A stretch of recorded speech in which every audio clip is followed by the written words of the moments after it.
This will be a quick video on placing the Traxxas UDR steering servo from the stock 2075 Traxxas servo. This truck here, it was new. I've had it for quite a while before it was released, but sat on the shelf until yesterday. I was able to drive it, and about 20 minutes into it, with no warning, the steering servo just went out as I was throttling up, and luckily I didn't hit the brick house. Instead, I clipped the side of a sink leg, and it scuffed my body, but nothing bad. So basically, you take off the 12 pan bolts to get your body off. You twist your body in a frontward position so it comes through these bumpers here. Then getting into the receiver, that's so you can get in the receiver box. If you look down in there, there's two slots where the servo leads run through.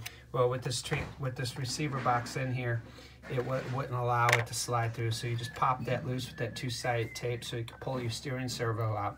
I went ahead and pulled my ESC out of there too. Then your steering servo lead pulls through that box down there, coming through, and then you flip it over. So to get to the servo from the bottom, you literally take your pan deck off. You know, what's there, 1, 2, 3, 4, 5, 6, 7, 8 bolts. You just take off the bottom of your plate, and there's your servo right here. Let me flip this around. I'm doing this as I'm holding the camera. So then you just take your servo. I took the 2 screws out, lifted it up, took the servo arm screw out and pulled it out. And then you pull your lead wire will come right through here. That way this stays on there, like so. Now to replace this servo, it's a 2075X servo from Traxxas, they're junk. I picked up the Savox 1256 servo, pricey. But I'll be mounting this, and I'll show you if there's any complications as I mount it. I'm going to put the phone down, mount it, and then I'll let you guys know. All right, hold on for a little bit. All right, I'm back. So here it is. It was a direct mount. When I took it from the steering servo mount, all I had to do is squeeze these 2 little tabs together in my hand, set the servo in there, screw the servo bolts through. I used the stock bolt that runs through the steering arm. I put a little blue thread lock on it, ran it into there. That's after I centered out the servo on the transmitter and made sure it's dead center. A direct mount, like I said, rewired it right back through like it's stock. Once you get in this, you know what you're doing, so I'll just cut out the middle stuff. Let's fire it up.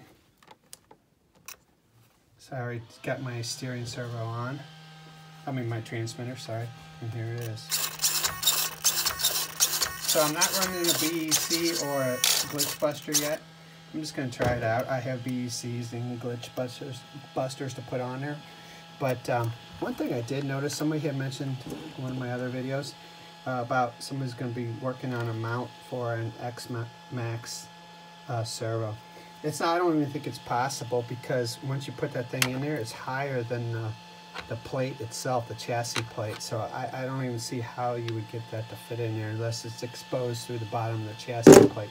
That's going to be interesting if I actually see someone be able to do that. But I shouldn't have any problems with this servo here. It's a 1256 Savox. There it is. I'm getting glare. Sorry about that, guys. There it is.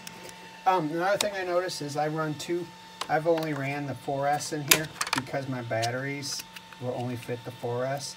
I got the 7600 Electron Pro 3S batteries, so I've got 2 of these also. I run in a lot of my cars. Problem is when I stick these in here, I've got about a 1/2 inch that's too fat for the door to close. But that bottom plate battery tray, I'll just pull this out. Shut this off, pull these out. I was actually looking, because I love to chop up everything. The bottom part, or I should say the top part of this battery tray, is literally just a plastic box. All you have to do is cut that box out, and that will allow your batteries to drop through. But on the back side, you've got about 1 inch play. If I flip this over, There's the top of your box, battery box right there. That's all, if you could get inside there, I don't know if you can see in there, it's all empty space.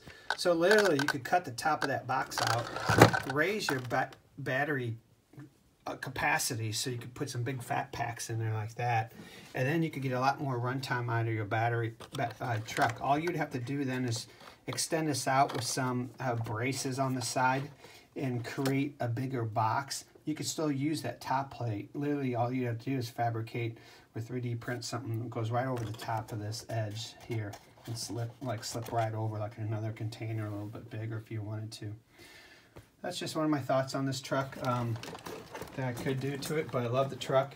Man, I was catching not super high air, but I was hitting about 5 foot or so air, and it was gliding, you know, 30, 40 feet, just easy as pie.